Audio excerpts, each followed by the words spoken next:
ಕಳೆದ ಕೆಲವು ವಾರಗಳಿಂದ ನಾವು ಪ್ರಕಟಣೆಯ ಪುಸ್ತಕದಲ್ಲಿ ಯೇಸು ಕ್ರಿಸ್ತನು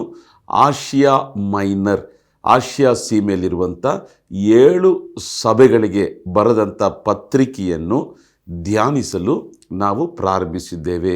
ಸಭೆಯು ಕರ್ತನ ದೃಷ್ಟಿಯಲ್ಲಿ ಬಹಳ ಮುಖ್ಯ. ಕ್ರಿಸ್ತನು ಮೊದಲಿಂಗನು, ಸಭೆಯು ಮೊದಲಿಗಿತ್ತಿ. ಯೇಸು ಕ್ರಿಸ್ತನು ತನ್ನ ಸ್ವರಕ್ತವನ್ನು ಸುರಿಸಿ ಸಭೆಯನ್ನು ಸಂಪಾದಿಸಿದನು ಎಂಬುದಾಗಿ ಸತ್ಯವೇದದಲ್ಲಿ ಬರೆಯಲ್ಪಟ್ಟಿದೆ. ಸಭೆಗೆ ಹಿರಿ ಕುರುಬ ಯಾರಂತ ನೋಡಬೇಕಾದ್ರೆ ಯೇಸು ಕ್ರಿಸ್ತನು. ಸಭೆಗೆ ಶಿರಸ್ಸು ಯೇಸು ಕ್ರಿಸ್ತನು. ಸಭೆಯು ಕರ್ತನಿಗೆ ಸ್ವಂತವಾದದ್ದು. ಯೇಸು ಕ್ರಿಸ್ತನು ಸತ್ಯವೇದ ಪುಸ್ತಕದಲ್ಲಿ ಬಹಳ ಕನಿಕರವುಳ್ಳ ದೇವರು, ಪ್ರೀತಿಯುಳ್ಳ ದೇವರು, ದಯಾಪರನು, ಕರುಣಾಮಯನು ಎಂಬುದಾಗಿ ಎಲ್ಲ ನಾವು ನೋಡಿದ್ದೇವೆ. ಆದರೆ ಸಭೆಯ ಬಗ್ಗೆ ಬರುವಾಗ ಆತನು ಕೋಪಗೊಂಡು ತನ್ನ ವೈರಾಗ್ಯವನ್ನು ತೋರಿಸುವವನಾಗಿ ಕಾಣಲ್ಪಡುವುದನ್ನು ನಾವು ನೋಡ್ತೇವೆ. ತನ್ನ ಸೇವೆಯ ಪ್ರಾರಂಭದಲ್ಲಿಯೂ ತನ್ನ ಸೇವೆಯ ಅಂತ್ಯದಲ್ಲಿ ಕೂಡ ಸಭೆಯಲ್ಲಿ ಪ್ರವೇಶಿಸಬೇಕಾದ್ರೆ ಅಲ್ಲಿ ಕೊಂಡುಕೊಳ್ಳುವುದು, ಮಾರಾಟ ಮಾಡುವುದನ್ನು ನೋಡಿ ಆತನು ಕೋಪದಿಂದ ಅಲ್ಲಿದ್ದಂಥ ಮೇಜ್ಗಳನ್ನ ತಿರುಗಿಸಿ ಹಾಕಿ ಆತನು ತನ್ನ ಮನೆಯ ಬಗ್ಗೆ, ತನ್ನ ತಂದೆಯ ಮನೆಯ ಬಗ್ಗೆ ವೈರಾಗ್ಯವಾಗಿ, ಇದು ಪ್ರಾರ್ಥನಾ ಮನೆ, ಇದು ನನ್ನ ತಂದೆಯ ಮನೆ, ನೀವು ಕಳ್ಳರ ಗವಿಯನ್ನಾಗಿ ಮಾಡಿದ್ದೀರಾ ಎಂಬುದಾಗಿ ತನ್ನ ರೌದ್ರವನ್ನು, ಕೋಪವನ್ನು ತೋರಿಸುವುದನ್ನು ನೋಡ್ತೇವೆ. ಅಂದರೆ ಸಭೆ ಬಹಳ ಪ್ರಾಮುಖ್ಯವಾದದ್ದು ಕರ್ತನ ದೃಷ್ಟಿಯಲ್ಲಿ. ಈ ಅಂತ್ಯಕಾಲದಲ್ಲಿ ಈ ಉಜ್ಜೀವನವು, ಕರ್ತನು ಉದ್ದೇಶ ಮಾಡಿರುವಂಥ ಉಜ್ಜೀವನವು ಅದು ಸಭೆಯಲ್ಲೇ ಪ್ರಾರಂಭವಾಗುತ್ತದೆ. ಆದ್ದರಿಂದ ನಾವು ಸಭೆಯಲ್ಲಿ ಅಂಗಸ್ಥರಾಗಿರಬೇಕು. ನಾನು ಆನ್ಲೈನಲ್ಲಿ ನೋಡ್ತೇನೆ, ನಾನು ಮನೇಲಿರ್ತೇನೆ, ನನಗಿಷ್ಟ ಬಂದಾಗ ನಾನು ಚರ್ಚಿಗೆ ಹೋಗ್ತೇನೆ, ಕಮ್ಯುನಿನ್ ಇದ್ದಾಗ ಚರ್ಚಿಗೆ ಹೋಗ್ತೇನೆ, ಸುಮ್ಮನೆ ಕಾಣಿಕೆ ಕೊಡಬೇಕಾದ್ರೆ ಚರ್ಚಿಗೆ ಹೋಗ್ತೇನೆ. ಚರ್ಚು ಪ್ರತಿ ಕ್ರೈಸ್ತರಿಗೂ ಬಹಳ ಮುಖ್ಯವಾದದ್ದು. ಸಭೆಯಲ್ಲಿದ್ರೇ ಆ ಉಜ್ಜೀವನದಲ್ಲಿ ನೀನು ಭಾಗಿಯಾಗಿರ್ತೀಯ. ಸಭೆಯಲ್ಲಿದ್ರೇ ಕರ್ತನು ಕೊಡುವಂಥ ಆಶೀರ್ವಾದದಲ್ಲಿ ನೀನು ಭಾಗಿಯಾಗಿರ್ತೀಯ. ಸಭೆಯಲ್ಲಿ ಒಳಗಿದ್ರೇ ಯೇಸು ಕ್ರಿಸ್ತನು ಮೊದಲಿಂಗನಾಗಿ ಬರುವಾಗ ಮೊದಲಿಗಿತ್ತಿಯಾದಂಥ ಸಭೆಯು ಮೇಲಕ್ಕೆ ಎತ್ತಲ್ಪಡುತ್ತದೆ. ಸಭೆಯ ಹೊರಗಡೆ ಯಾರೂ ಇರಬಾರದು. ನೀವು ಸೇವೆ ಮಾಡ್ಬೋದು, ಅಥವಾ ದೊಡ್ಡ ಪ್ರವಾದಿಯಾಗಿರ್ಬೋದು, ದೊಡ್ಡ ಇವಾಂಜಲಿಸ್ಟ್ ಆಗಿರ್ಬೋದು, ಆದರೆ ನೀವು ಒಂದು ಸಭೆಯ ಅಂಗಸ್ಥರಾಗಿರಬೇಕು. ಒಂದು ಸಭೆಗೆ ಪ್ರತಿ ವಾರವೂ ನೀವು ಹೋಗಲೇಬೇಕು. ಆಮೇನ್, ಗಟ್ಟಿಯಾಗಿ.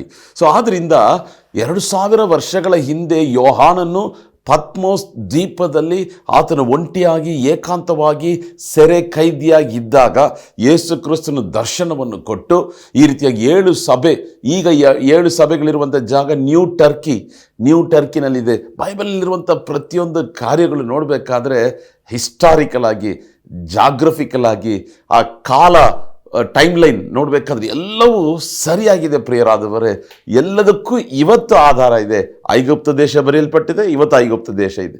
ಯೋರ್ದಾನ್ ಹೊಳೆ ಬರೆಯಲ್ಪಟ್ಟಿದೆ, ಇವತ್ತು ಯೋರ್ದಾನ್ ಹೊಳೆ ಇದೆ. ಯೆರೂಸಲೇಮ್ ಇದೆ, ಇವತ್ತು ಯೆರೂಸಲೇಮ್ ಇದೆ. ಈ ಹೇಳಲ್ಪಡುವಂಥ 7 ಪಟ್ಟಣಗಳು ಇವತ್ತು ಕೂಡ ಇದೆ. ಆಮೇನ್. ಕೆಲವು ಪುಸ್ತಕಗಳು, ಕೆಲವು ವೇದಗಳು ನೋಡ್ರಿ, ಅದು ಯಾರು ಬರೆದ್ರು, ಹೇಗೆ ಬರೆದ್ರು, ಏನು ಕಲ್ಪನೆ ಮಾಡಿ ಬರೆದ್ರು, ಯಾವುದರ ಪ್ರೇರಣೆಯಿಂದ ಬಂದರೂ ಗೊತ್ತಿಲ್ಲ. ಆದರೆ ಸತ್ಯವೇದ ಪುಸ್ತಕ ಇದು ಸತ್ಯವೇದ. ಆಮೇನ್. ಸತ್ಯವೇದ. ಇದರಲ್ಲಿರುವಂಥ ಒಂದೊಂದು ವಾಕ್ಯಗಳು, ಒಂದೊಂದು ಅಕ್ಷರಗಳು, ಒಂದೊಂದು ಗುಡಿಸು, ಇದಕ್ಕೆ ಜೀವ ಇದೆ. ಪ್ರಿಯರಾದವರೇ, ಆ 7 ಸಭೆಗಳ ಬಗ್ಗೆ ನಾವು ಪ್ರಕಟಣೆ 1ನೇ ಅಧ್ಯಾಯ, 2ನೇ ಅಧ್ಯಾಯ, 3ನೇ ಅಧ್ಯಾಯದಲ್ಲಿ ನಾವು ನೋಡ್ತೇವೆ. 7 ಸಭೆಗಳ ಹೆಸರನ್ನು ಹೇಳಿ ಎಫೆಸ ಸಭೆಯ ಬಗ್ಗೆ ನಾವು ಕಳೆದ ವಾರ ನಾವು ಧ್ಯಾನಿಸಲು ಆರಂಭಿಸಿದೆವು. ಅದು ನಾವು ಮುಂದುವರಿಸೋಣ. ಪ್ರಕಟಣೆ 1:11ನೇ ವಾಕ್ಯ ನೋಡಬೇಕಾದ್ರೆ 7 ಸಭೆಗಳು: ಎಫೆಸ, ಸ್ಮರ್ನ, ಪರ್ಗಮ, ತುವತೈರ, ಸಾರ್ದಿಸ್, ಫಿಲಿಡೆಲ್ಫಿಯಾ, ಲವೋದಿಕಿಯ. 7 ಪಟ್ಟಣಗಳಲ್ಲಿರುವಂಥ 7 ಸಭೆಗಳು. ಅದರಲ್ಲಿ ನಾವು ಪ್ರಥಮ ಸಭೆಯಾಗಿ ಎಫೆಸ ಸಭೆಯನ್ನು ಧ್ಯಾನಿಸಲು ಪ್ರಾರಂಭ ಮಾಡಿದ್ದೇವೆ. ಒಂದೊಂದು ಸಭೆಗೂ ಕರ್ತನು ಪತ್ರಿಕೆಯನ್ನು ಬರಬೇಕಾದ್ರೆ ಅದರ ಮಾಡೆಲ್ ಹೇಗಿದೆ ಅಂತ ನೋಡಬೇಕಾದ್ರೆ, ಮೊದಲು ಯಾವ ಸಭೆಯ ದೂತನಿಗೆ ಕರ್ತನು ಈ ಪತ್ರಿಕೆಯನ್ನು ಬರೀತಿದ್ದಾನೆ ಎಂಬುದಾಗಿ ಅದರ ಪರಿಚಯ ಇರ್ತದೆ. ಉದಾಹರಣೆಗೆ ಎಫೆಸದಲ್ಲಿರುವಂಥ ಸಭೆಯ ದೂತನಿಗೆ ಬರೆ, ಸ್ಮರಣದಲ್ಲಿರುವಂಥ ಸಭೆಯ ದೂತನಿಗೆ ಬರೆ. ಅದಾದ ನಂತರ ಏನು ಬರ್ತದೆ, ಯೇಸು ಕ್ರಿಸ್ತನು ತನ್ನನ್ನು ತಾನೇ ಪ್ರಕಟಿಸುವುದನ್ನು ನೋಡ್ತೇವೆ. 7 ನಕ್ಷತ್ರಗಳನ್ನು ಕೈಗಳಲ್ಲಿ ಹಿಡಿದವನಾಗಿ 7 ಚಿನ್ನದ ದೀಪದ ಸ್ತಂಭಗಳಲ್ಲಿ ಸಂಚರಿಸುವವನಾಗಿ. ಆಮೇಲೆ ಮೊದಲೇನು ಯಾವ ಸಭೆಯ ದೂತನಿಗೆ ಬರೆಯುವಂಥ ಆ ಲೈನು, ನಂತರ ಯೇಸು ಕ್ರಿಸ್ತನು ತನ್ನನ್ನು ತಾನೇ ಪ್ರಕಟಿಸುವುದನ್ನು, ತನ್ನ ಮಹಿಮೆಯನ್ನು ತೋರಿಸುವ ಹಾಗೆ ಒಂದು ಸಣ್ಣ ಪರಿಚಯ. ಅದಾದ ನಂತರ ಆ ಸಭೆಯಲ್ಲಿ, ಆ ಪಟ್ಟಣದಲ್ಲಿರುವಂಥ ಆ ಸಭೆಯಲ್ಲಿ ಕರ್ತನು ಹೊಗಳುವಂಥ ಕಾರ್ಯ, ಆ ಸಭೆಯವರು ಮಾಡುವಂಥ ಒಳ್ಳೆಯ ಕಾರ್ಯ ಅದೇನಿದೆ ಎಂಬುದಾಗಿ ನಾವು ನೋಡ್ತೀವಿ. ಅದಾದ ನಂತರ ಕರ್ತನು ಆ ಸಭೆಯನ್ನು ಖಂಡಿಸುವಂಥ ಕಾರ್ಯ, ಟೀಕಿಸುವಂಥ ಕಾರ್ಯ, ವಿಮರ್ಶಿಸುವಂಥ ಕಾರ್ಯ. ಇದೆಲ್ಲ ಚೆನ್ನಾಗಿ ಮಾಡ್ತಿದ್ಯಾ, ಆದರೆ ಇದರಲ್ಲಿ ನೀವು ತಪ್ಪು ಮಾಡ್ತಿದ್ಯಾ, ಇದರಲ್ಲಿ ನೀನು ಬಿದ್ದೋಗಿದೆಯಾ ಎಂಬುದಾಗಿ ಟೀಕಿಸುವ, ವಿಮರ್ಶಿಸುವ, ಖಂಡಿಸುವಂಥ ಕಾರ್ಯ ಬರೆಯಲ್ಪಟ್ಟಿದೆ. ಅದಾದ ನಂತರ ಯಾರೆಲ್ಲ ಜಯ ಹೊಂದುತ್ತಾರೋ ಅವರಿಗೆ ಕೊಡುವಂಥ ಕೊಡುಗೆ ಅದು ಕೂಡ ಅಲ್ಲಿ ಬರೆಯಲ್ಪಟ್ಟಿದೆ. ಆಮೇನ್, ಹಲ್ಲೆಲೂಯಾ. ನಂತರ ಕಿವಿಯುಳ್ಳವನು ಕೇಳಲಿ ಎಂಬುದಾಗಿ ಕರ್ತನು ಪ್ರತಿ ಸಭೆಗೆ ಬರೆಯುವಂಥ ಪತ್ರಿಕೆಗಳಲ್ಲಿ ಆತನು ಮುಗಿಸುವುದನ್ನು ನಾವು ನೋಡ್ತೇವೆ. ಪ್ರಿಯರಾದವರೇ, ಕಳೆದ ವಾರ ನಾವು ಎಫೆಸ ಪಟ್ಟಣದ ಬಗ್ಗೆ ನಾವು ಧ್ಯಾನಿಸಿದೆವು. ಇವತ್ತು ಕೂಡ ಅದನ್ನು ನಾವು ಧ್ಯಾನಿಸೋಣ. ಎಫೆಸ ಪಟ್ಟಣ ಈಗ ಅದು ನ್ಯೂ ಟರ್ಕಿನಲ್ಲಿ ಇರುವಂಥ ಒಂದು ಪಟ್ಟಣ. ನಾನು ಹೇಳಿದೆ, ಭಾಳ ಅದ್ಧೂರಿಯಾದಂಥ ಸಂಭ್ರಮವಾದಂಥ ಕಲಾಚಾರ, ಆರ್ಟು, ಎಕನಾಮಿಕ್ಸು, ಎಲ್ಲದರಲ್ಲಿ ಶ್ರೇಷ್ಠವಾದಂಥ ವ್ಯಾಪಾರಗಳು ಅಲ್ಲಿ ಬಂದರು ಇರ್ತಿತ್ತು. ಅಲ್ಲಿ ಅನೇಕ ರಫ್ತುಗಳು, ಇಂಪೋರ್ಟು ಎಕ್ಸ್ಪೋರ್ಟು ಮಾಡುವಂಥ ಒಂದು ಜಾಗ, ತುಂಬ ಬ್ಯುಸಿಯಾಗಿರುವಂಥ ಜಾಗ. 24-25 ಸಾವಿರ ಜನರು ಕೂತುಕೊಂಡು ನೋಡುವಂಥ ಒಂದು ಆಂಫಿ ಥಿಯೇಟ್ರ್ ಆ ಜಾಗದಲ್ಲಿ ಇರ್ತಿತ್ತು. ದೊಡ್ಡ ಲೈಬ್ರರಿ ಇರ್ತಿತ್ತು. ಭಾಳ ಶ್ರೇಷ್ಠವಾದಂಥ ಒಂದು ಪಟ್ಟಣ. ಆ ಪಟ್ಟಣದಲ್ಲಿ ಪೌಲನು ಸೇವೆ ಮಾಡಿದ, ಅಕಿಲ ಪ್ರಿಸ್ಕಿಲ ಸೇವೆ ಮಾಡಿದರು, ತಿಮೋತಿ ಸೇವೆ ಮಾಡಿದ ಎಂಬುದಾಗಿ ಚರಿತ್ರೆ ಹೇಳಲಾಗ್ತದೆ. ಸತ್ಯವೇದ ಪುಸ್ತಕವು ಅದು ಹೇಳಲಾಗುತ್ತದೆ. ಸರಿ, ಈ ಸಭೆಗೆ ಕಳೆದ ವಾರ ನಾವು ನೋಡಿದ್ವಿ ಯೇಸು ಕ್ರಿಸ್ತನು ತನ್ನನ್ನು ತಾನೇ ಹೇಗೆ ಪ್ರಕಟಿಸುತ್ತಾನೆ ಎಂಬುದನ್ನು. 1ನೇ ವಾಕ್ಯದಲ್ಲಿ 7 ನಕ್ಷತ್ರಗಳನ್ನು ಬಲಗೈಯಲ್ಲಿ ಹಿಡಿದುಕೊಂಡು 7 ಚಿನ್ನದ ದೀಪದ ಸ್ತಂಭಗಳ ಮಧ್ಯದಲ್ಲಿ ತಿರುಗಾಡುವ ಆತನು ಹೇಳುವುದೇನೆಂದರೆ, ಯೇಸು ಕ್ರಿಸ್ತನು ತನ್ನ ಬಗ್ಗೆ ಯೋಹಾನನಿಗೆ ಪ್ರಕಟಿಸಬೇಕಾದ್ರೆ, ತೋರಿಸ್ಬೇಕಾದ್ರೆ, ಅಪ್ಪ ಈ ದರ್ಶನ ಹೇಗಿರುತ್ತದೆ ನೋಡ್ರಿ. ಆಮೇಲೆ ಇವತ್ತು ನೋಡ್ರಿ, ಮೂವಿನಲ್ಲಿ ಏನೇನೋ ಟೆಕ್ನಾಲಜಿ ಯೂಸ್ ಮಾಡಿ ಏನೇನೋ ತರ್ತಾರೆ. ಆದರೆ ಇದು ಯೋಹಾನನು ತಾನು ನಿಜವಾಗ್ಲೂ ಕಂಡಂಥ ದರ್ಶನ. ಯಾವ AI ಟೆಕ್ನಾಲಜಿ ಅಲ್ಲ, ಆರ್ಟಿಫಿಷಿಯಲ್ ಇಂಟೆಲಿಜೆನ್ಸ್ ಟೆಕ್ನಾಲಜಿ ಅಲ್ಲ, ಯಾವ ಗ್ರಾಫಿಕ್ಸು ಅಲ್ಲ, ಯಾವ 3D ಅನಿಮೇಷನು ಅಲ್ಲ, ಯಾರೋ ಒಬ್ಬರು ಕಲ್ಪನೆಯಾಗಿ ಮಾಡಿದಲ್ಲ. ಯೋಹಾನನು ತಾನು ನೋಡುವುದನ್ನು ಎಷ್ಟು ಅದ್ಧೂರಿಯಾಗಿರ್ತದೆ, ಎಷ್ಟು ಆಶ್ಚರ್ಯಕರವಾಗಿರ್ತದೆ. ಆತನ ಆತ್ಮಿಕ ಕಣ್ಣುಗಳು ತೆರೆಯಲ್ಪಟ್ಟು ಯೇಸು ಕ್ರಿಸ್ತನು ಹೇಗೆ ಕಾಣ್ತಾನೆ, 7 ನಕ್ಷತ್ರಗಳನ್ನು ಕೈಗಳಲ್ಲಿ ಹಿಡಿದವರಾಗಿ. ಆಮೇಲೆ 7 ನಕ್ಷತ್ರಗಳು 7 ಸಭೆಯ ದೂತರು. 7 ಚಿನ್ನದ ದೀಪದ ಸ್ತಂಭಗಳ ಮಧ್ಯದಲ್ಲಿ ತಿರುಗಾಡುವ ಆತನು. ಆ 7 ದೀಪದ ಸ್ತಂಭಗಳು ಏನು? ಸಭೆಗಳು. ಅಂದರೆ ಏನು? ಸಭೆಗಳ ಮಧ್ಯದಲ್ಲಿ ಕರ್ತನು ತಿರುಗಾಡುವ ಆತನು. ಸಭೆ ಕರ್ತನಿಗೆ ತುಂಬ ಇಷ್ಟ. ಪ್ರಿಯರಾದವರೇ, ಸಭೆಗಾಗಿ ತನ್ನ ರಕ್ತವನ್ನು ಸುರಿಸಿದ. ಹೊರಗಿರುವವರು ಸಭೆ ಒಳಗೆ ಬರಬೇಕೆಂಬುದಕ್ಕಾಗಿ ತನ್ನ ಪ್ರಾಣವನ್ನೇ, ತನ್ನ ಕಡೆ ತೊಟ್ಟು ರಕ್ತವನ್ನೇ ಯೇಸು ಕ್ರಿಸ್ತನು ಸುರಿಸಿದನೆಂಬುದಾಗಿ ನಾವು ನೋಡ್ತೇವೆ. 7 ಸಭೆಗಳ ಮಧ್ಯದಲ್ಲಿ ಆತನು ಸಂಚರಿಸುವಂಥ ದೇವರು. 7 ಅಂದರೆ ಸಂಪೂರ್ಣವಾಗಿ ತಾನು ಪ್ರೀತಿಸುವಂಥ ಸಭೆಗಳ ಮಧ್ಯದಲ್ಲಿ ಚಲಿಸುವಂಥ ದೇವರು. ತನ್ನನ್ನು ತಾನೇ ಪ್ರಕಟಿಸುವುದನ್ನು ಕಳೆದ ವಾರ ನಾವು ನೋಡಿದ್ವಿ. ಇವತ್ತು ನಾವು ಏನು ನೋಡಲಿದ್ದೇವೆ ಅಂದರೆ, ಈ ಎಫೆಸ ಪಟ್ಟಣದಲ್ಲಿರುವಂಥ ಈ ಸಭೆ ಏನೆಲ್ಲ ಒಳ್ಳೆ ಕಾರ್ಯಗಳನ್ನು ಮಾಡ್ತಿದೆ, ಯಾವುದನ್ನು ನೋಡಿ ಕರ್ತನು ಹಾರೈಸ್ತಿದ್ದಾನೆ, ಹೊಗಳ್ತಿದ್ದಾನೆ ಎಂಬುದು ನೋಡುವುದಕ್ಕೆ 2ನೇ ವಾಕ್ಯ, 3ನೇ ವಾಕ್ಯ, 6ನೇ ವಾಕ್ಯ ಇವತ್ತು ನಾವಿದನ್ನು ಧ್ಯಾನ ಮಾಡೋಣ. ಕರ್ತನು ಆ ಸಭೆಯನ್ನು ನೋಡಿ ಹೊಗಳುವಂಥ, ಅಪ್ರಿಷಿಯೇಟ್ ಮಾಡುವಂಥ ಒಂದು ಕಾರ್ಯ. ಪ್ರಿಯರಾದವರೇ, ನಾವು ಕೂಡ ಯಾರ ಹತ್ರ ಆದರೂ ಏನಾದರೂ ಮಾತಾಡಬೇಕಂದ್ರೆ ಫಸ್ಟು ಸ್ವಲ್ಪ ಅಪ್ರಿಷಿಯೇಟ್ ಮಾಡಿರಿ. ನಂತರ ಅವರೇನಾದರೂ ತಿದ್ದಬೇಕಂದ್ರೆ ಅದನ್ನು ನಂತರ ಹೇಳಿ. ಕರ್ತನ ಅದೇ ವಿಧಾನವನ್ನು ಇಲ್ಲಿ ಕೈಗೊಂಡಿರೋದನ್ನು ನಾನು ನೋಡ್ತೇವೆ. ಒಂದು ವೇಳೆ ನಿಮ್ಮ ಮಕ್ಕಳಿಗೆ ಏನೋ ಒಂದು ಬೋಧನೆ ಹೇಳಬೇಕಂತ ಇಟ್ಕೊಳ್ರಿ, ಮೊದಲು ಅವ್ರು ಏನು ಚೆನ್ನಾಗಿ ಮಾಡ್ತಿದ್ದಾರೋ ಸ್ವಲ್ಪ ಅಪ್ರಿಷಿಯೇಟ್ ಮಾಡಿರಿ. ನಂತರ ಅವರು ಯಾವ ವಿಷಯದಲ್ಲಿ ತಿದ್ದಬೇಕೋ ಅದನ್ನು ನೀವು ಬೋಧಿಸಿರಿ. ಎತ್ತಿದ ತಕ್ಷಣ ನೀನು ಸರಿ ಇಲ್ಲ ಮಗ ಏನು ಹೇಳ್ತಾನೆ, ಹೋಗಪ್ಪ ನೀನು ಏನು ಹೇಳ್ತೀಯ, ನೀನು ಬೇಡ, ನೀನು ಉಪದೇಶನೂ ಬೇಡ ಅಂತ ಹೋಗ್ಬಿಡ್ತಾನೆ. ಮೊದಲು ನೋಡ್ರಿ, ನಾನೊಂದು ಆಫೀಸಲ್ಲಿ ಕೆಲಸ ಮಾಡ್ತೀನಿ. ಪ್ರತಿ ವರ್ಷ ನಮ್ಮ ಎಂಪ್ಲಾಯೀಸು, ನನ್ನ ಕೆಳಗೆ ಕೆಲಸ ಮಾಡೋರೊಟ್ಟಿಗೆ ನಾನು ಕೂತುಕೊಂಡು ಅವ್ರು ಏನು ಚೆನ್ನಾಗಿ ಮಾಡಿದ್ದಾರೆ, ಏನು ಇಂಪ್ರೂವ್ ಆಗಬೇಕಂತ ವರ್ಷಕ್ಕೆ ಒಮ್ಮೆ ನಾನು ಅವರೊಟ್ಟಿಗೆ ಕೂತ್ಕೊಂಡು ಮಾತಾಡಬೇಕು ಅಲ್ವಾ. ಅವ್ರು ಹೇಗೆ ಪರ್ಫಾರ್ಮ್ ಮಾಡಿದ್ದಾರೆ. ನಾನು ಎತ್ತಿದ ತಕ್ಷಣ ನೀನು ಸರಿ ಇಲ್ಲ, ನೀನು ಸರಿ ಮಾಡಲ್ಲ, ನೀನು ಸರಿಯಾಗಿಲ್ಲ, ಇದು ಸರಿ ಮಾಡಿಲ್ಲ, ಲಾಸ್ಟಲ್ಲಿ ಇದು ನೀನು ಚೆನ್ನಾಗಿ ಮಾಡ್ತಿದ್ಯಾ ಅಂತ ಹೇಳಿದ್ರೆ ಅವರು ನಿಜವಾಗ್ಲೂ ಡಿಮೋಟಿವೇಟ್ ಆಗಿಬಿಡ್ತಾರೆ. ಆದ್ದರಿಂದ ನಮಗೆ ಹೇಳ್ಕೊಟ್ಟಿರುವಂಥ ಕಾರ್ಯ ಕೂಡ ಏನು ಆಫೀಸಲ್ಲಿ ಮೊದಲು ಹೇಳಬೇಕಾದ್ರೆ ಸ್ವಲ್ಪ ಅಪ್ರಿಷಿಯೇಟ್ ಮಾಡಿರಿ. ನಿಮ್ಮ ವೈಫ್ ಹತ್ರ ಏನೋ ಮಾತಾಡಬೇಕು, ಸ್ವಲ್ಪ ಅಪ್ರಿಷಿಯೇಟ್ ಮಾಡಿರಿ. ಮಕ್ಕಳ ಹತ್ರ ಏನೋ ಮಾತಾಡಬೇಕು, ಅಪ್ರಿಷಿಯೇಟ್ ಮಾಡಿ ನಂತರ ನೀವು ಅವರು ಯಾವುದರಲ್ಲಿ ತಿದ್ದಬೇಕು ಅದನ್ನು ಹೇಳ್ರಿ. ಕರ್ತನಾದಂಥ ಯೇಸು ಕ್ರಿಸ್ತನು ಸಭೆಗೆ ಹೇಳಬೇಕಾದ್ರೆ ಅದೇ ವಿಧಾನವನ್ನು ಕೈಗೊಳ್ಳುವುದನ್ನು ನಾವು ನೋಡ್ತೇವೆ. ಸರಿ, ಈ ಸಭೆ ಹೇಗಿದೆ ಎಂಬುದನ್ನು ನೋಡಬೇಕಾದ್ರೆ, ಎಫೆಸ ಸಭೆ ಹೇಗಿದೆ ಅಂತ ನೋಡಬೇಕಾದ್ರೆ 2ನೇ ವಾಕ್ಯ, ನಿನ್ನ ಕೃತ್ಯಗಳನ್ನು, ಪ್ರಯಾಸವನ್ನು, ತಾಳ್ಮೆಯನ್ನು ಬಲ್ಲೆನು. ನೀನು ದುಷ್ಟರನ್ನು ಸಹಿಸಲಾರಿ, ಅಪೋಸ್ತಲರಲ್ಲದಿದ್ದರೂ ತಮ್ಮನ್ನು ಅಪೋಸ್ತಲರೆಂದು ಹೇಳಿಕೊಳ್ಳುವವರು ನೀನು ಪರೀಕ್ಷಿಸಿ ಅವರು ಸುಳ್ಳುಗಾರರೆಂದು ಕಂಡುಕೊಂಡು, ನೀನು ತಾಳ್ಮೆ ಉಳ್ಳವನಾಗಿ ನನ್ನ ಹೆಸರ ನಿಮಿತ್ತ ಬಾಧೆಯನ್ನು ಸೈರಿಸಿಕೊಂಡು ಬೇಸರಗೊಳ್ಳಲಿಲ್ಲ. ಇದನ್ನೆಲ್ಲ ಬಲ್ಲೆನು. 6ನೇ ವಾಕ್ಯ, ಆದರೆ ನಿನ್ನಲ್ಲಿ ಒಳ್ಳೆಯದು ಒಂದುಂಟು, ಅದೇನೆಂದರೆ ನಾನು ದ್ವೇಷಿಸುವ ನಿಕೋಲಾಯಿತರ ಕೃತ್ಯಗಳನ್ನು ನೀನು ಸಹ ದ್ವೇಷಿಸುತ್ತೀ. ನೋಡ್ರಿ, ಈ ಸಭೆ ಹೇಗಿತ್ತು, ಈ ಸಭೆ ಯಾವ ಕಾರ್ಯಗಳನ್ನು ಚೆನ್ನಾಗಿ ಮಾಡ್ತಿದ್ರು ಕರ್ತನು ಹೇಳ್ತಿದ್ದಾನೆ, ನಾನು ಬಲ್ಲೆನು. God knows. Church, believer, my dear god servants, what ever we do for the Kingdom of god, God knows about it. Man may not know, man may not recognize, but Bible very clearly says, Jesus says, I know. Hallelujah. ಸಭೆಗೆ ಹೇಳಬೇಕಾದ್ರೆ ಕರ್ತನೆ ಹೇಳ್ತೇನೆ, ನಾನು ಬಲ್ಲೆನು. ಇವರು ಯಾವುದೆಲ್ಲ ಒಳ್ಳೇದು ಮಾಡ್ತಿದ್ದಾರೆ ನೋಡ್ರಿ, ಕೃತ್ಯಗಳನ್ನು, ಪ್ರಯಾಸವನ್ನು, ತಾಳ್ಮೆಯನ್ನು ಬಲ್ಲೆನು. ಈ ಸಭೆ ಒಬ್ಬರಲ್ಲ ಇಬ್ಬರಲ್ಲ, ಇಡೀ ಸಭೆ ಅವ್ರು ಹೇಗಿದ್ದರು, ಕರ್ತನಿಗಾಗಿ ಅವರು ಅನೇಕ ಕೃತ್ಯಗಳನ್ನು ಮಾಡುವವರಾಗಿದ್ದರು.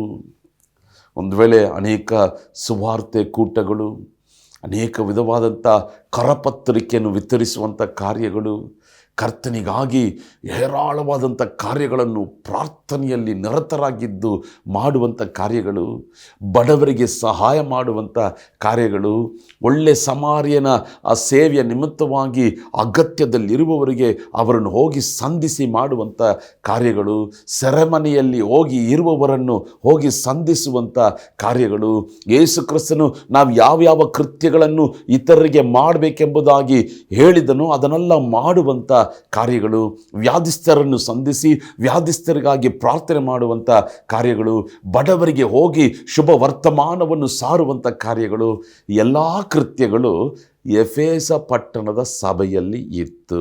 ಕರ್ತನು ಹೇಳ್ತಿದ್ದಾನೆ, ಇದನ್ನು ನಾನು ಬಲ್ಲೆನು. ಸಭೆಯೇ, ನೀವು ಕರ್ತನಿಗೋಸ್ಕರ ಕೃತ್ಯಗಳನ್ನು ಮಾಡ್ತಿದ್ದೀರಾ? ಆಮೇನ್. ಇವತ್ತು ಅನೇಕ ಸಭೆಗಳು ಏನು ಆ ಕೃತ್ಯಗಳಿಲ್ಲ. ಭಾನುವಾರ ಕೂಡೋದು, ಆರಾಧನೆ ಮಾಡೋದು, ಕಾಣಿಕೆ ತೆಗೆಯೋದು, ಪ್ರಸಂಗ ಮಾಡೋದು, ಎಲ್ಲ ಹೊರಟೋಗೋದು.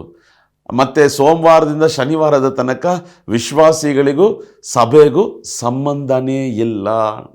ಸಭೆಯೇ, ನಿಮ್ಮ ಸಭೆಯನ್ನು ನೋಡಿ ಒಂದು ಪ್ರಶ್ನೆ, ಸೆರೆಮನೆಯ ಕೈದಿಗಳನ್ನು ನಾವು ಹೋಗಿ ಸಂಧಿಸಿದ್ದೇವಾ, ವಿಚಾರಿಸಿದ್ದೇವಾ? ಹಾಸ್ಪಿಟಲ್ ಮಿನಿಸ್ಟ್ರಿ ನಾವು ಮಾಡಿದ್ದೇವಾ?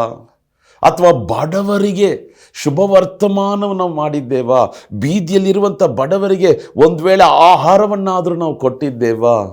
ಆಮೇಲೆ ಇದೆಲ್ಲ ನಾವು ಮಾಡಬೇಕಂತ ಮತ್ತಾಯ 7ನೇ ಅಧ್ಯಾಯದಲ್ಲಿ ಕೂಡ ಬರೆಯಲ್ಪಟ್ಟಿದೆ. ಹೌದು ಬ್ರದರ್, ನಾವು ಮಾಡ್ತೀವಿ, ಕ್ರಿಸ್ಮಸ್ ಟೈಮಲ್ಲಿ ಮಾಡ್ತೀವಿ. ಇದು ಕ್ರಿಸ್ಮಸ್ ಟೈಮಲ್ಲಿ ಬರೆದಿರುವಂಥ ಪತ್ರಿಕೆ ಅಲ್ಲ, ಇದು ಯಾವಾಗಲೂ ಮಾಡುವಂಥ ಒಂದು ಕೃತ್ಯವಾಗಿ ಕಾಣಲ್ಪಡಬೇಕು. ಯಾಕೆ ಅನೇಕ ಜನರು ಯೇಸು ಸ್ವಾಮಿನ ಸ್ವೀಕಾರ ಮಾಡಿಕೊಂಡ್ರು? ಹಿಂದಿನ ಕಾಲದಲ್ಲಿ ಬಂದಂಥ ಮಿಷನರಿಗಳು ನೋಡಬೇಕಾದ್ರೆ ಕರ್ತನ ಹೆಸರನ್ನು ನಿಮಿತ್ತವಾಗಿ ಅನೇಕ ಕೃತ್ಯಗಳನ್ನು ಮಾಡಿದ್ರು. ಇವತ್ತು ಸಭೆ ಕೃತ್ಯಗಳನ್ನು ಮಾಡ್ತಿಲ್ಲ. ಆಮೇಲೆ ಕಾಣಿಕೆ ಸ್ಪೆಷಲ್ ಆಫರಿಂಗ್ ತೆಗಿತಾರೆ, ಅವರ ಟಿ ವಿ ಪ್ರೋಗ್ರಾಮ್ಗೆ ಅದು ಸ್ಪೆಷಲ್ ಕಾಣಿಕೆಗಳನ್ನು ತೆಗಿತಾರೆ ಅವರ ಈ ಕಾರ್ಯಗಳಿಗಾಗಿ. ಎಲ್ಲ ಪ್ರಿಯರಾದವರೇ, ನಾವು ಅನ್ಯ ಜನರಿಗೆ ಕೃತ್ಯಗಳನ್ನು ಮಾಡಬೇಕು. ಅದೇ ಈ ಬೈಬಲ್ ಉಪದೇಶ. ಮಿಷನರಿಗಳು ನೋಡ್ರಿ ಎಂಥ ಕೃತ್ಯಗಳನ್ನು ಮಾಡಿದ್ರು. ಅನೇಕ ಆಸ್ಪತ್ರೆಗಳನ್ನು ಕಟ್ಟಿದ್ರು, ಅನೇಕ ಅನಾಥಾಶ್ರಮಗಳನ್ನು ಶುರು ಮಾಡಿದ್ರು, ಅನೇಕ ವಿದ್ಯಾಭ್ಯಾಸ ಫೀಸ್ ಕಟ್ಟದೇ ಇರುವವರಿಗೆ ಸಹಾಯ ಮಾಡಿದ್ರು, ಶಾಲೆಗಳನ್ನೇ ಓಪನ್ ಮಾಡಿದ್ರು, ಕಾಲೇಜುಗಳನ್ನು ಓಪನ್ ಮಾಡಿದ್ರು. ದೇವರೇ, ಇವತ್ತು ನಮ್ಮ ಸಭೆಯು ಈ ಕೃತ್ಯಗಳನ್ನು ಮಾಡಬೇಕು ಸ್ವಾಮಿ.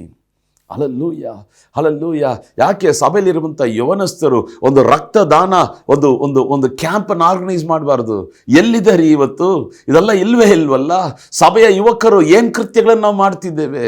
ಯಾಕೆ ಒಂದು 100 ಜನ ಸೇರಿ ವಾರಕ್ಕೆ ಒಮ್ಮೆ ಅಥವಾ ತಿಂಗಳಿಗೆ ಒಮ್ಮೆ ನಾವು ರಕ್ತದಾನ ಮಾಡ್ತೀವಿ? ಏನಾದರೂ ಒಂದು ಮಾಡ್ಬೋದಲ್ಲ?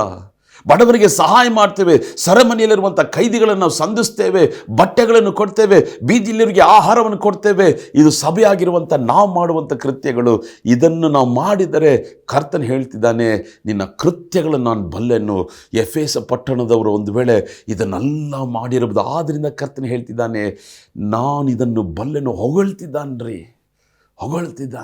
ಹಲ್ಲೆಲೂಯ, ಹಲ್ಲೆಲೂಯ. ಇವತ್ತು ನಮ್ಮ ಕೃತ್ಯಗಳು ಏನು? ಇವತ್ತು ಈ ಬೆಂಗಳೂರು ಪಟ್ಟಣದಲ್ಲಿ ಏರಾಳವಾದಂಥ ಸಭೆಗಳು ಉಂಟು, ಕರ್ನಾಟಕ ರಾಜ್ಯದಲ್ಲಿ ಏರಾಳವಾದಂಥ ಸಭೆಗಳು ಉಂಟು. ಅನ್ಯ ಜನರು ನಮ್ಮನ್ನು ನೋಡಿ ಎಂಥ ಒಳ್ಳೆಯ ಕಾರ್ಯ ಮಾಡ್ತಾರೆ, ಎಷ್ಟು ಕೃತ್ಯಗಳನ್ನು ಮಾಡ್ತಾರೆ, ಎಷ್ಟು ಸಹಾಯ ಮಾಡ್ತಾರೆ, ಇವತ್ತು ಹೇಳೋದಕ್ಕೆ ಯಾರಿದ್ದಾರೆ? ಆಮೇನ್. ಒಂದು ವೇಳೆ ನಾನು ಒಂದು ಸಭೆ ಹೋಗಬೇಕಾದ್ರೆ ಆ ಬೀದಿಯಲ್ಲಿ ಅನೇಕ ವಿಧವಾದಂಥ ಕಸಗಳು, ಅನೇಕ ವಿಧವಾದಂಥ ಬೇಕಿಲ್ಲದ ವಸ್ತುಗಳು ಬಿದ್ದಿತ್ತು, ತುಂಬ ಅಸಹ್ಯವಾಗಿತ್ತು. ನಾನು ಯೋಚನೆ ಮಾಡಿದೆ, ಯಾಕೆ ಸಭೆಯವರು ಈ ಬೀದಿಯನ್ನೇ ಶುದ್ಧ ಮಾಡಬಾರ್ದು? ಆಗ ಅನೇಕ ಜನರು ಈ ಸಭೆಯವರು ಎಷ್ಟು ಒಳ್ಳೆಯವರು, ಎಷ್ಟು ಅದ್ಭುತವಾದಂಥ ಕಾರ್ಯಗಳು ಮಾಡ್ತಿದ್ದಾರೆ. ಸಭೆಯ ಮೇಲೆ ಒಂದು ಪ್ರೀತಿಯು, ಯೇಸುವಿನ ಮೇಲೆ ಒಂದು ಪ್ರೀತಿ ಬರುವಂಥದ್ದಾಗಿ ಕಾಣಲ್ಪಡ್ತದೆ. ಕೃತ್ಯಗಳನ್ನು ಕರ್ತನು ಬಲ್ಲನು. ಆಮೇನ್. ಪ್ರಿಯರಾದವರೇ, ಬೈಬಲಲ್ಲಿ ಹೇಳಲ್ಪಡುವಂಥ ಕೃತ್ಯಗಳನ್ನು ನಾವು ಮಾಡೋಣ. ನಮ್ಮಿಂದಾದಷ್ಟು ನಾವು ಸಹಾಯ ಮಾಡೋಣ. ಹಾಸ್ಪಿಟಲ್ ಮಿನಿಸ್ಟ್ರಿ ಮಾಡೋಣ. ಸೆರೆಮನೆಯಲ್ಲಿ ಇರೋರನ್ನು ಹೋಗಿ ಸಂಧಿಸೋಣ. ಅನೇಕ ಬಾರಿ ಸೆರೆಮನೆಗೆ ಹೋಗಿ ಸೇವೆ ಮಾಡಲು ಕರ್ತನು ಕೃಪೆಯನ್ನು ಅನುಗ್ರಹಿಸಿದ್ದಾನೆ. ಬಡವರಿಗೆ ಹೋಗಿ ಅವರಿಗೆ ಆಹಾರವನ್ನು ಏನೋ ಒಂದು ಕೊಡೋಣ, ಕರ್ತನ ಕೃಪೆಯನ್ನು ಅನುಗ್ರಹಿಸ್ತಾನೆ. ಈ ಸಭೆ ಕೃತ್ಯಗಳನ್ನು ಮಾಡುವಂಥ ಸಭೆಯಾಗಿತ್ತು. ಅದು ಮಾತ್ರವಲ್ಲ, ಕರ್ತನು ಹೇಳ್ತಿದ್ದಾನೆ, ಪ್ರಯಾಸವನ್ನು ಬಲ್ಲೆನು. ಕರ್ತನ ರಾಜ್ಯಕ್ಕಾಗಿ ಪ್ರಯಾಸ ಪಡೋದು. ಇವತ್ತು ನಾವು ಪ್ರಯಾಸ ಪಡೋದು ಏನು? ನಮ್ಮ ಸಭೆ ಕಟ್ಟಲ್ಪಡಬೇಕು, ನಮ್ಮ ರಾಜ್ಯ ಕಟ್ಟಲ್ಪಡಬೇಕು, ನಮ್ಮ ಕುಟುಂಬ ಕಟ್ಟಲ್ಪಡಬೇಕು, ನನ್ನ ಕೆಲಸ ಮೇಲಕ್ಕೆ ಹೋಗಬೇಕು, ನನ್ನ ವ್ಯಾಪಾರ ಮೇಲೆ ನಮ್ಮ ಪ್ರಯಾಸವೆಲ್ಲ ಇದೇ ಆಗಿದೆ. ಆದರೆ ಕರ್ತನು ಹೇಳ್ತಿದ್ದಾನೆ, ನನ್ನ ರಾಜ್ಯಕ್ಕಾಗಿ ನೀನು ಮಾಡುವಂಥ ಪ್ರಯಾಸವನ್ನು ನಾನು ಬಲ್ಲೆನು. ಸಹೋದರ, ಕರ್ತನ ರಾಜ್ಯಕ್ಕಾಗಿ ಏನು ಪ್ರಯಾಸ ಪಡ್ತಿದೀಯ? ಸಭೆಯೇ ಕರ್ತನ ರಾಜ್ಯಕ್ಕಾಗಿ ಏನು ಪ್ರಯಾಸ ಪಡ್ತಿದ್ಯಾ? ಆಮೇನ್. ಬ್ರದರ್, ನಾನು ಫೇಮಸ್ ಆಗೋದಕ್ಕೆ ಯೂಟ್ಯೂಬಲ್ಲಿ ಹಾಡು ರಿಲೀಸ್ ಮಾಡ್ತಾ ಇದ್ದೀನಿ. ಇದು ನಿನ್ನ ರಾಜ್ಯ ಕಟ್ಟೋದಿಕ್ಕ, ಕರ್ತನ ರಾಜ್ಯ ಕಟ್ಟೋದಿಕ್ಕ? ಏನು ಪ್ರಯಾಸ? ನನಗೆ ಯಾವಾಗಲೂ ಒಂದು ಯೋಚನೆ, ಕರ್ತನ ರಾಜ್ಯಕ್ಕಾಗಿ ನಾನು ಏನು ರಿಸ್ಕ್ ತಗೋತಾ ಇದ್ದೀನಿ. ಆಮೇಲೆ ಅಲ್ಲಿ ಕರೀತಾರೆ, ಹೋಗ್ತೀನಿ ಬರ್ತೀನಿ, ಒಂದು ಕಡೆ ಕೆಲಸ ಮಾಡ್ತೀನಿ. ಕರ್ತನ ರಾಜ್ಯಕ್ಕಾಗಿ ಏನು ಹೆಚ್ಚಾದ ಪ್ರಯಾಸ ನೀನು ಪಡ್ತಾ ಇದೆಯಾ? ರಿಸ್ಕ್ ತಗೋತಾ ಇದೆಯಾ? ಈ ಸಭೆ ಕರ್ತನ ರಾಜ್ಯವನ್ನು ಕಟ್ಟುವುದಕ್ಕಾಗಿ ಪ್ರಯಾಸ ಪಡುವಂಥ ಸಭೆ. ಟ್ರೈ ಮಾಡ್ತಾನೇ ಇದ್ದರು. ಕರ್ತನ ಹೇಳ್ತಿದ್ದಾನೆ, ಇದನ್ನು ನಾನು ಬಲ್ಲೆನು. ನಿನ್ನ ವ್ಯಾಪಾರಕ್ಕೆ ಎಷ್ಟು ಪ್ರಯಾಸ ತೆಗಿತೀಯ? ನಿನ್ನ ಕುಟುಂಬಕ್ಕೆ ಎಷ್ಟು ಪ್ರಯಾಸ ತೆಗಿತೀಯ? ಒಂದು ಮನೆ ಕಟ್ಟಬೇಕಾದ್ರೆ ಎಷ್ಟು ಪ್ರಯಾಸ ತೆಗಿತೀಯ? ಕರ್ತನ ರಾಜ್ಯಕ್ಕಾಗಿ ಎಷ್ಟು ಪ್ರಯಾಸ ತೆಗಿತಾ ಇದೆಯಾ? ಆಮೇಲೆ ಕರ್ತನು ಹೇಳ್ತಿದ್ದಾನೆ, ನಿನ್ನ ಕೃತ್ಯಗಳನ್ನು ಬಲ್ಲೆನು, ನಿನ್ನ ಪ್ರಯಾಸಗಳನ್ನು ಬಲ್ಲೆನು. ಆಮೇಲೆ ನಾವೆಲ್ಲ ಪ್ರಯಾಸ ತೆಗಿಬೇಕಾದ್ರೆ ಏನು ಯೋಚನೆ ಮಾಡ್ತೀವಿ? ಇದಕ್ಕೆ ತುಂಬ ಹಣ ಬೇಕಲ್ಲ. ಸಹೋದರ, ಸಹೋದರಿಯೇ, ನೀನು ಪ್ರಯಾಸ ಪಡು. ಅಗತ್ಯಗಳನ್ನು ಕರ್ತನು ಸಂಧಿಸುವಂಥ ದೇವರಾಗಿದ್ದಾನೆ.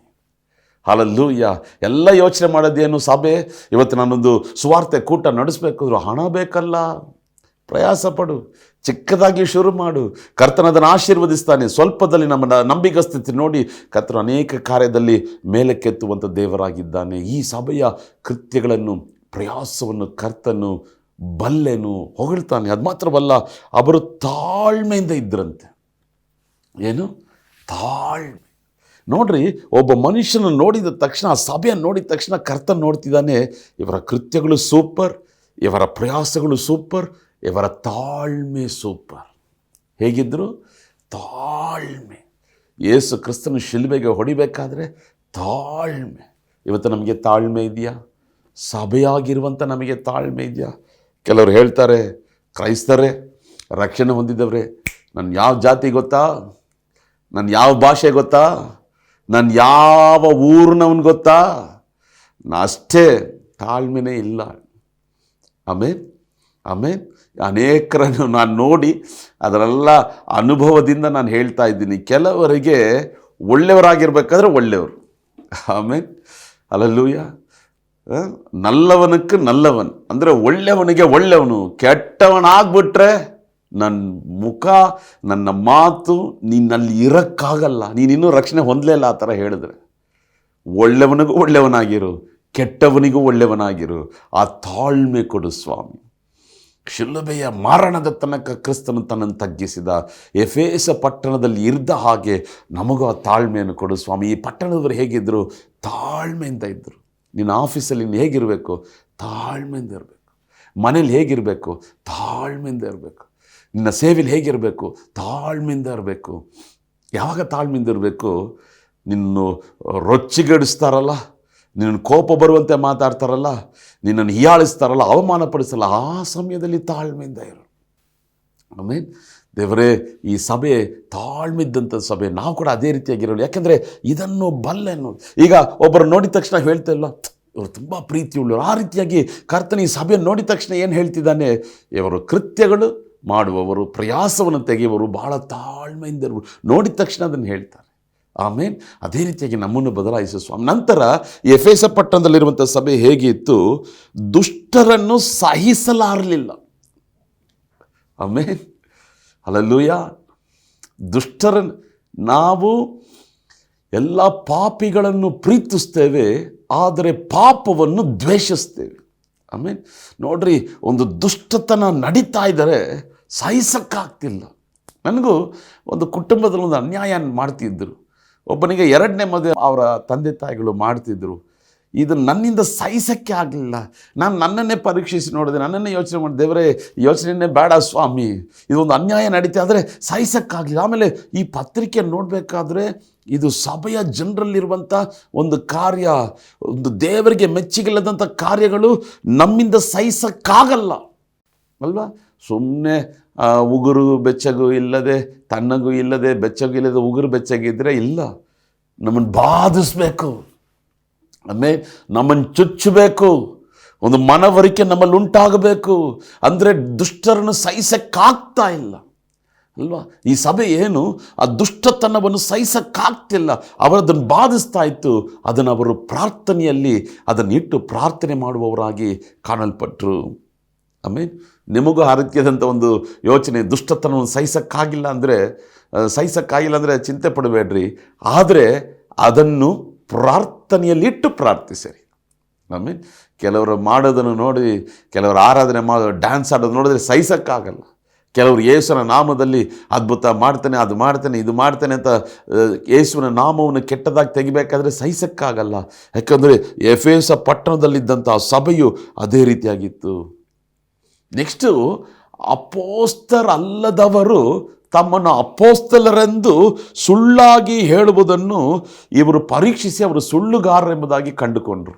ಆಮೇಲೆ ಸಭೆಯೇ ಇವತ್ತು ಇದು ನಮಗೆ ಭಾಳ ಮುಖ್ಯ.